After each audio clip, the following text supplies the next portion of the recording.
The night he died, the house fell silent for the first time in years. My brother Elias had always filled the halls with noise, laughter, humming, the occasional scream when he had his episodes. After the funeral, all of that stopped. I thought I'd finally have peace, but peace was never what this house wanted. It started 3 months after we buried him. Just past midnight, I heard it, faint sobbing behind the bedroom wall. I remember sitting upright, the room cold despite the thick quilt, my ears straining. The crying wasn't muffled like someone crying in the next room. It was wrong, like the sound was coming from inside the plaster, between the studs and the insulation. I didn't sleep that night.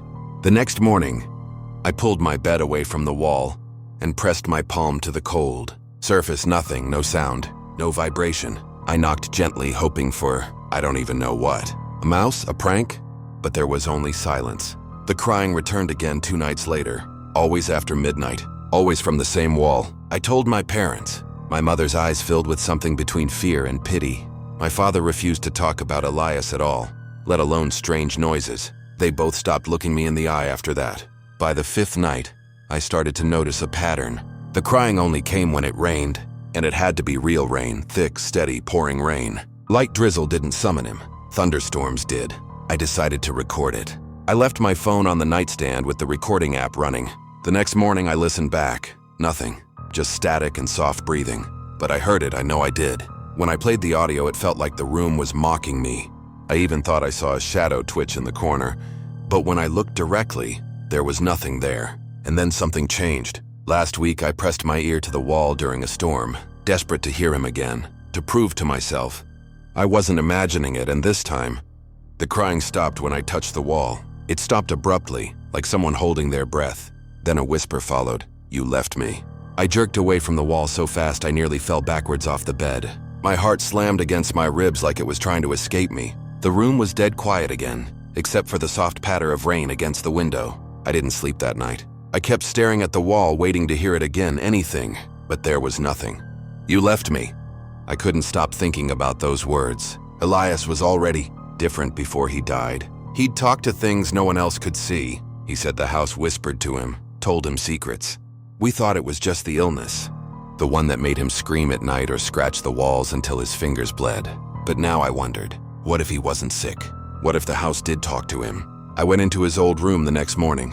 My parents had kept it locked since the funeral, but the key was easy to find. Inside, nothing had changed. The walls were still the same faded blue. The sheets still crumpled like he'd just left for school and hadn't come back. Dust coated the surfaces undisturbed. I walked slowly to the far wall, his favorite corner. That's where he used to sit when things got bad. Knees pulled to his chest, eyes blank. I knelt down and pressed my ear to the wall. At first, silence. Then scratching. Faint, like fingernails dragging slowly against wood. I recoiled, but this time I didn't run. I knocked once, knuckles trembling. A pause. Then a knock came back. 1 knock. Then 2. Then 3. Like a rhythm. Like someone trying to teach me something. I pulled out my phone, turned on the voice recorder again, and whispered, "What do you want?"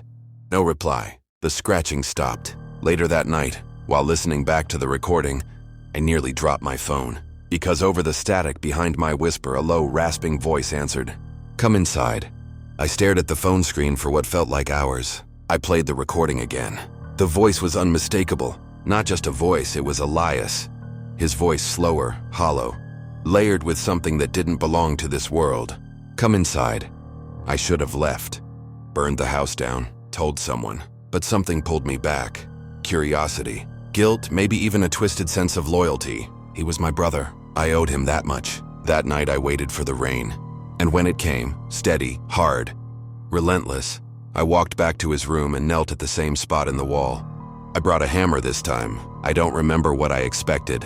A hidden door? A crawl space? Some old pipe making noise? But as I struck the plaster, the wall didn't break like normal drywall. It crumbled like ash. Behind it was no insulation. No wooden beams, just darkness. Endless, wet, breathing darkness. And then I heard it again, crying. I reached in. My hand didn't hit any surface. It just kept going up to my wrist, my elbow, my shoulder. Cold fingers wrapped around mine, and I heard his voice. Clear this time. Not through a wall, but right in my ear. "You found me." I tried to pull away, but it was too late. The darkness pulled, and I was swallowed whole. Now I understand. Elias never left. The house feeds on grief. It waits for someone to remember. Someone to mourn. It whispers. It cries, it lures, and it always wants more. So if you hear crying in your walls, don't answer, because I did. And now I'm the one weeping behind the plaster, waiting for you to knock.